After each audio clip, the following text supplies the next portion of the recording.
podcast. We're here with your host, Robert Frazier and Kobe Code.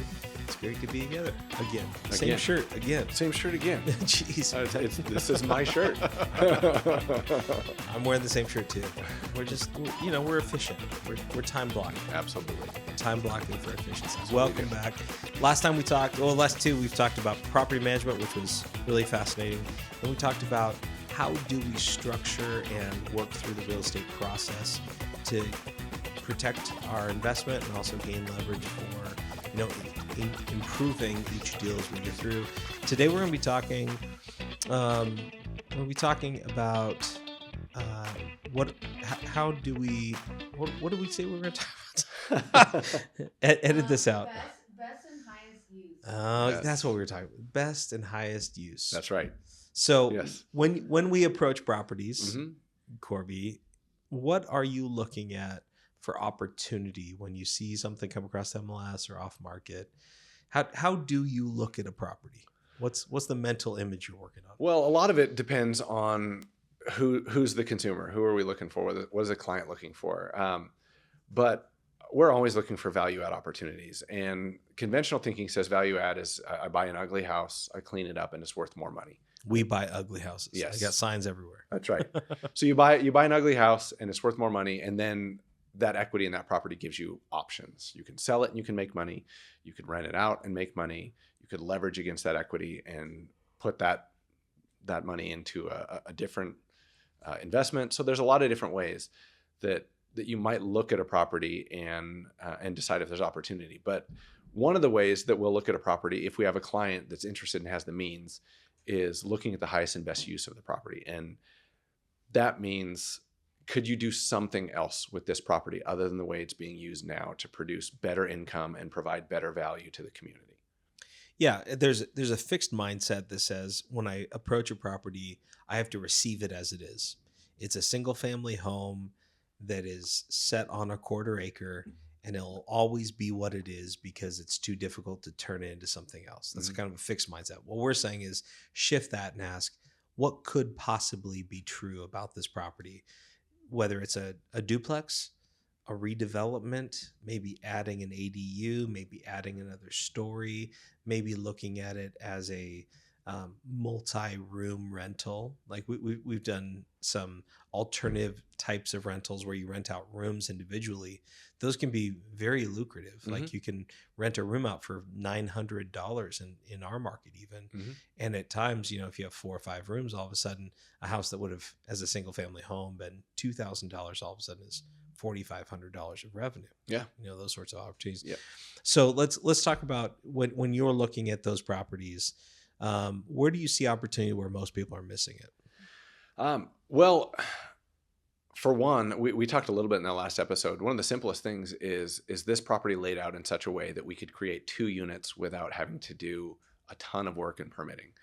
Mm-hmm. And we see that a lot in some of the older neighborhoods in Boise, on the Boise Bench, and a little bit in the West End, and even a little bit in the North End, where older homes have basements with separate entrances. Up on the Boise Bench, there's lots of split level homes mm-hmm. that a lot of times can be really easily divided up into 2 units. So on the surface, that's kind of the most straightforward way is if we're looking at a place, could we make 2 true units out of the property in the envelope that's already there? And that's usually the simplest and least expensive way to create more revenue with an existing property. Yeah, and some of those, I think a lot of people, when they think duplex, they think equal sized units that were developed next to one another. Mm-hmm. But what we're talking about is you can take a house that maybe has a large area and a small area, and you can make a single 1-bedroom apartment alongside maybe a 2-bedroom apartment. Mm-hmm.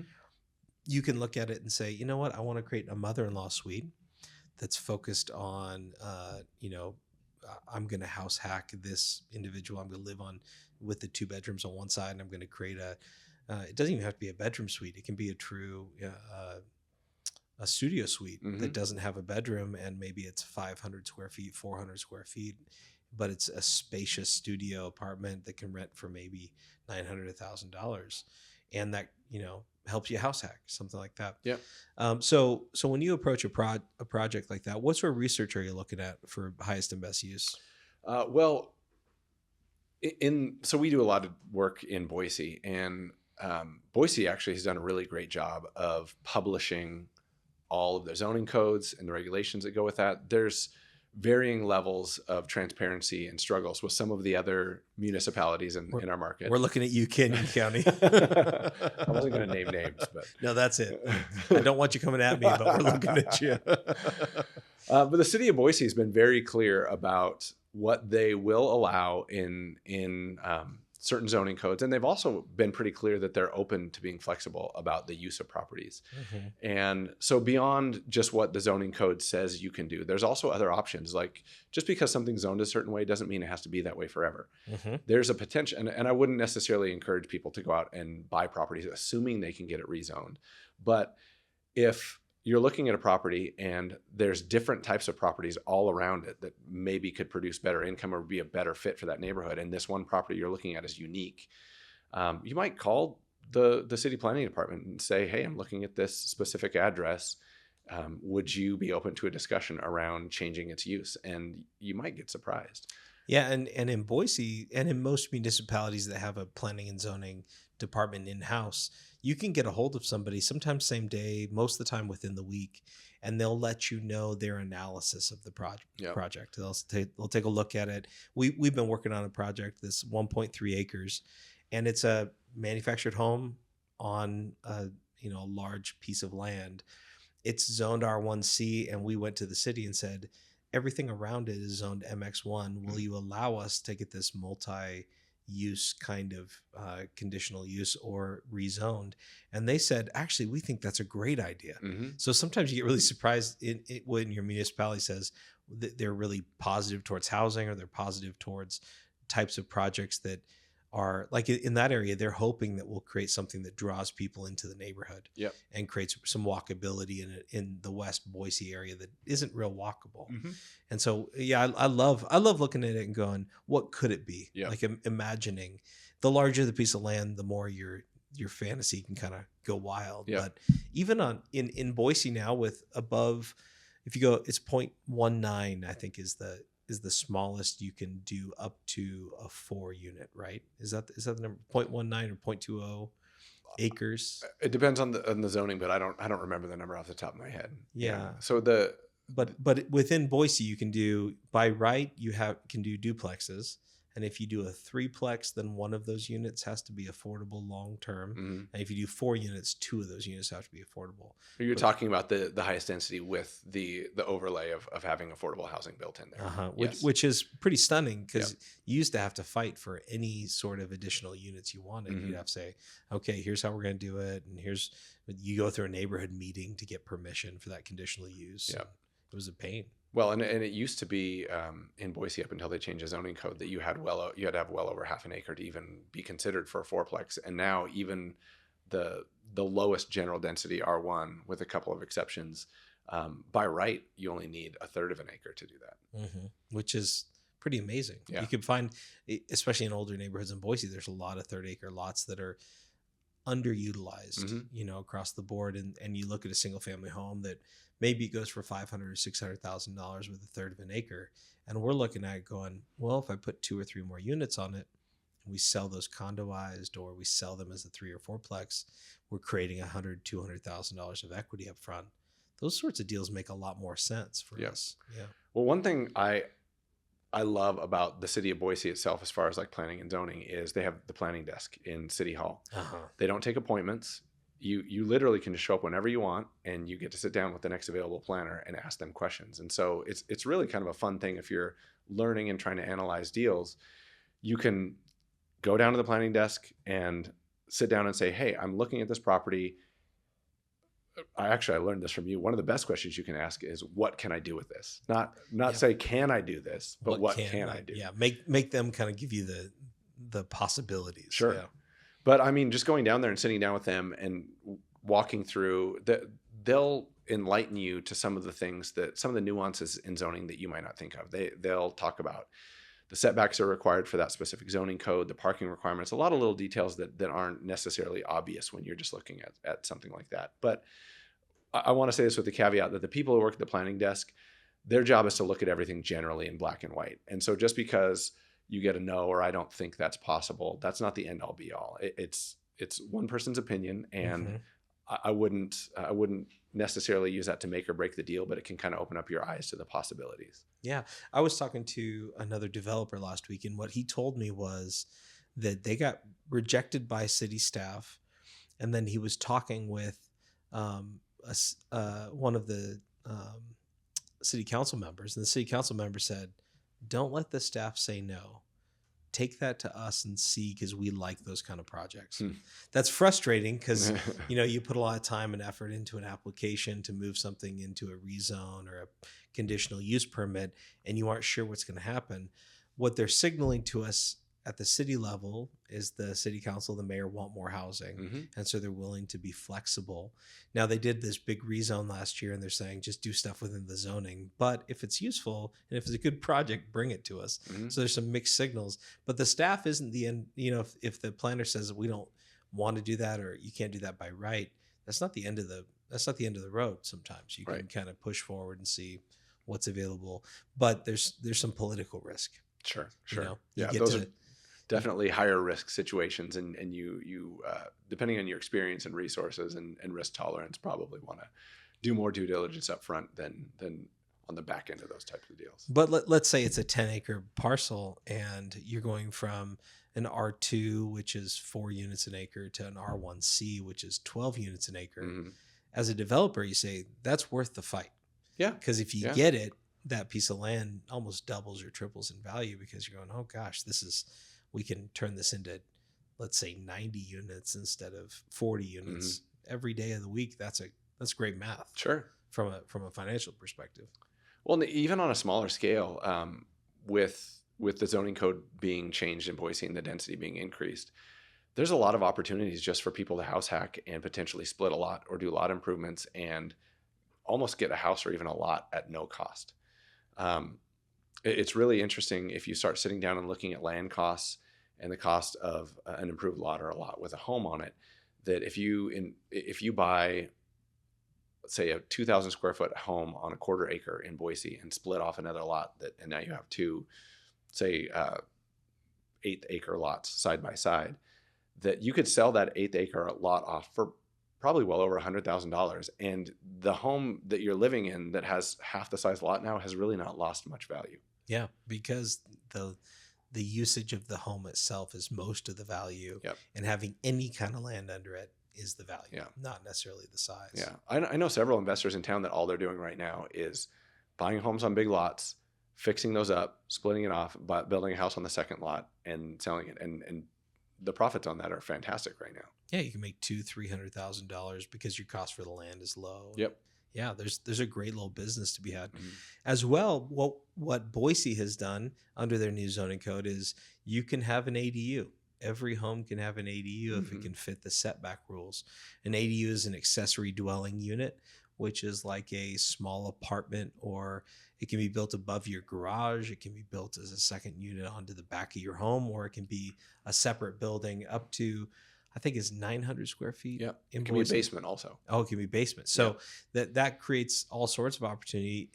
Those sorts of units you can build you could build the unit for $100,000 sometimes, depending on kind of your design taste. I think is a big piece of it. But if you can build a unit for $100,000 that rents for a 900 square foot unit, if it's 1 or 2 bedroom, you're looking at $1,100. Yep. Especially North End or easily, up on the bench, easily you can get $1,100. All of a sudden, that's a 1% deal on a property you already own. That may be better than finding the next deal on some ways. Then you can use the equity from your home in a HELOC or a home equity loan to do the building and then refinance. It's a really great win. Yep, absolutely. And there's lots of opportunity in those same neighborhoods that you're just mentioning, where a lot of those older homes up on the bench and in the North End, they have separate garages off of alleys and that sort of thing. And sometimes those garages are in really rough shape, but sometimes they have electrical. Some of them have their own 100 amp service, and some of them have plumbing, and that takes you a long ways. Yeah, if you've already got a 3-inch plumbing line and you can tie in a bathroom and a kitchen to it, all of a sudden, gosh, that's you're saving $5,000 on plumbing on it. Oh, easily. That's Yeah. a huge deal. Yeah. Yeah, absolutely. That's actually the first job. Um, I worked for my dad right out of college. I had been doing some insurance investments, and he asked me if I wanted to work with him selling ADUs above garages in the North End. Huh. And so we just created a little marketing strategy to go after. I mean, we probably did, I don't know, 25 or 50 of those in the North End. Yeah. A lot of those little garage ADUs. Mm-hmm. And that was when it was harder because you had the historic district and you had to really fight through kind of, the NIMBYs were like, oh gosh, I wanted to look the same as everything. And so you do all these design things to make sure it looked right and had the right, 2-inch lap siding that looked just like the house. Yep. You do the whole thing, but those were great little projects. Those make money. And I've even thought about that might be a smart business. You've got a construction company and all you do is just build the same EDUs over and over again. You just buy the same stuff and you just go 20 a year and just kind of build them. Yeah. There's definitely a market for that here. And speaking of ADUs, the previous code in Boise required for any home with an ADU, the primary occupant had to live on site. So it couldn't be a second unit on an investment. No, you could not build an ADU as an investment property. And so that changed when the zoning code changed here last year, but they also loosened up the regulations in a lot of other ways. The ADUs now can be larger than they used to be. You don't have to have a separate parking spot. You don't need a parking spot. And so it used to be the max was in the 700s. I want to say 750 square feet. You had to have at least one dedicated parking spot and the owner had to live on site. And now none of those things apply. So the owner doesn't have to live there. It can be up to 900, maybe 900 some change. Something like that. Yeah. And there's no parking requirements of any kind. And listeners to verify all information. That's right. We should have a pretty lengthy disclaimer. I'm here in my lawyer's office. Actually, we rent some space for him. I'll make him do some disclosures for us. Perfect. Okay. Well, so let's see where we're at time wise. When you are working with clients and they have some sort of do you sit down with your existing clients and help them rethink existing properties, or is it mostly during the purchase process that you're helping them? We do a little bit of both. We'll have clients that reach out to us that bought something a year or two ago, and they'll ask if there's any way that we can help them create more income on that property. And there's give and take to that, of course. It's really tough to finance an ADU, and you kind of alluded to that before, that it's probably best to use a HELOC or a line of credit, or if you have cash, of course, that's great too. And so building an ADU is not as simple as going to a bank and saying, hey, I want a loan to build this ADU. You're probably going to strike out. So it's a little bit more of an upfront investment to do that, but then it increases the value of your property and you can leverage that equity that you've built. And if interest rates are up, it's hard to refinance afterwards back into, there's some challenges there, but yeah, I mean, it's honestly been really exciting the last year or so as we knew the zoning code was coming up. And then when it came out, just looking at things with a completely new view and coming up with new opportunities for properties where there weren't before. The strategy of buying a house on a big lot and splitting, it was something that a lot of investors have always done. It's not a new strategy, when the zoning code changed in Boise, all of a sudden, about 75% of the lots in Boise could be split. And the day before, December 3rd or whatever it was last year, that wasn't a possibility. And so it's not necessarily that all of a sudden this is a new strategy. It's that there's new opportunity here that didn't exist before. And there's a bunch of inventory that has a highest and best use that was not in place before. And so it's been pretty exciting kind of just looking at things and learning and looking at the opportunities that are out there. I was talking to someone down at City Hall, one of the development services folks, and they were telling me that it was like almost 800 applications already this year between new developments, a lot of new single family homes, not as many multifamily. And that's something we can maybe talk about later, as multifamily development is it's a whole different world from single family. But a lot of single family, a lot of ADUs, because people for the first time by right has said we can do it. And it's actually a pretty simple process where your remodeling contractor goes in, they get a permit, and as long as it fits the setback rules and the height requirements and the design requirements, they'll go build it.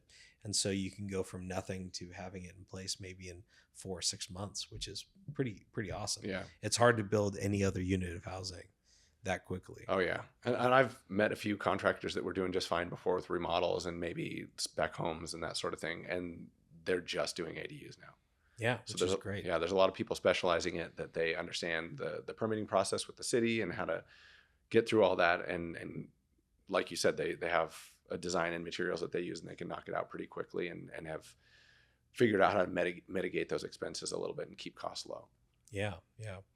Okay, well, let's talk about existing units, and like as you think through even the single family and small multifamily that you and Heather own. Mm. How do you go about kind of rethinking and reimagining, like for your own properties? How, are you looking at them regularly and thinking about ADUs and adding units and lot splits, or is it kind of just when it comes around? When the new zoning code came in, I actually made a spreadsheet of all of our properties and lot sizes and zoning and that sort of thing. And so we haven't built an ADU yet, but it's definitely on our mind.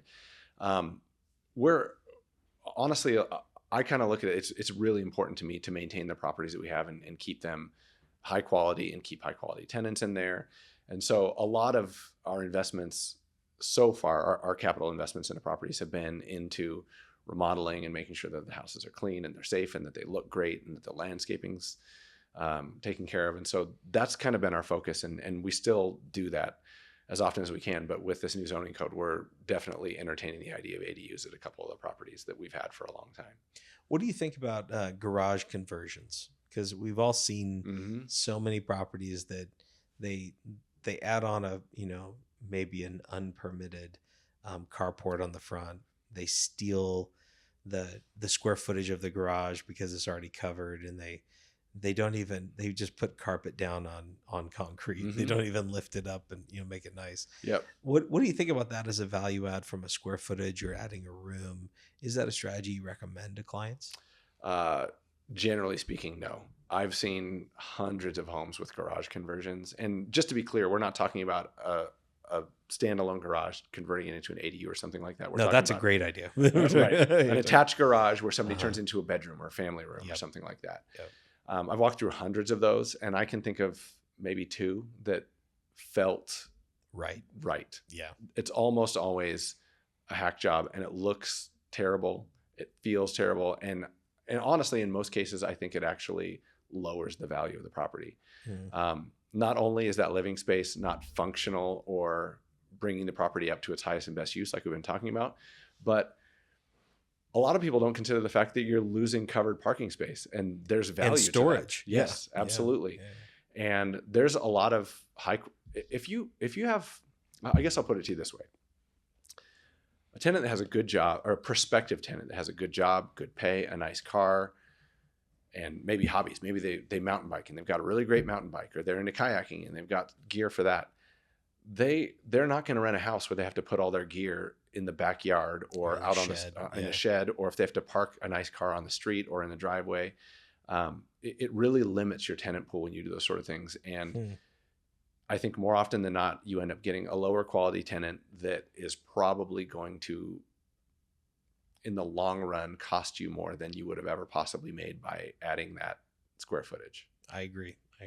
Our very first home, we bought this. It was 1,412 square feet or something like that, up on the bench above Hillcrest Golf Course, and it was a ranch style, and it was 3-bedroom, but it was all the bedrooms were like 8 by 8 feet. Like one of these, like you could barely walk around the beds, even the the master bedroom. Yes.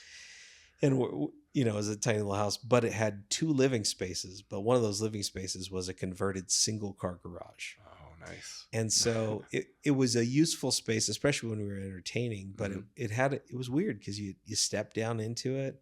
It doesn't have the same feel because it's on concrete. It's colder. Yep. You don't have the HVAC was kind of scabbed on, so they basically added a vent to what used to be the exterior wall going into the garage.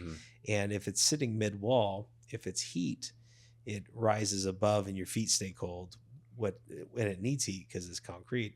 Or if it's cold, then it drops, and then everything above it is not good. So it never feels quite like it's a part of the home. I've always felt like there's some loss there. unless it's functional for you as a family. You know, if you're in a low interest rate home, let's say you're in a 3% home, and you know, I have 4 kids. I added on to my house. Yeah. When we had our 4th kid, I was like, all right, we've got to figure this thing out. And we looked at stealing the garage. We looked at even building onto the garage side. And most municipalities, just so you know, the garage has a deeper setback, a 20-foot setback, where the rest of the house has a 15-foot setback. So that's why a lot of the times you have to build onto the non-garage side, just for that reason. But when you look at it and you go, okay, I need the extra space. That makes sense. You know, you can find 400, 500 square feet. You can maybe put a bedroom and a living space, or a bedroom and a bathroom. That makes sense if it's functional, but it's not going to raise your value. Like not much. No. If it does at all. And most of those don't tend to be permitted either. That's true. Actually, I have a really, well, I don't know, it's a great story, but I have a very... We'll take even a mediocre story. Okay, I have a mediocre story. I have a very vivid memory of the worst garage conversion I've ever seen. Oh, and this has been at least 15 years ago, and I remember it very well. I could drive you to the house right now. It's on King Street off of Milwaukee and Fairview. Oh, yeah. My best friend Jesse used to live there. Okay. So the worst house I've ever seen. So I saw a listing 15 years ago, maybe more, for a 4-bedroom house up there that was priced really low. And I thought, man, I didn't really know that neighborhood that well. It's fine, but it's not the nicest neighborhood in town. But I thought, heck, I mean, if the value's there, that this is a really good deal. Yeah. So at the time I called up the real estate agent I was working with, and he met me on my lunch break at my job up there. And 2 of the bedrooms, the way it was set up is as these garage conversions typically work, you walk into the house through the living room, through the dining room, and the garage entry was to the right. You open up the garage door and you step down 10 inches, 10 whatever. inches. Yeah, it's never 7 inches. Right. Always 10 inches. And the previous owner had built like an entryway to these bedrooms that they'd built. And it was like a 4x4. You were stepping into this coffin. It was a 4x4 coffin. And so you walk through the door, step down, and you're in this 4x4 coffin, and there's a door in front of me and a door to my left. And you open up either one of those, and they had taken a 1-car garage and built a wall diagonally through the garage. And so diagonally through the garage. So you win. That is the worst. So that was the 2 bedrooms that you opened They up. were both triangles. They were both triangles.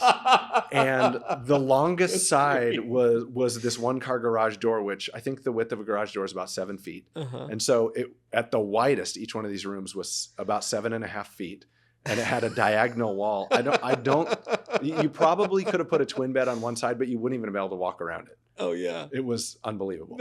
That is the worst design ever. Why not do a front? Yeah. That's a really good question. Amazing. So just in general, triangles are great shape.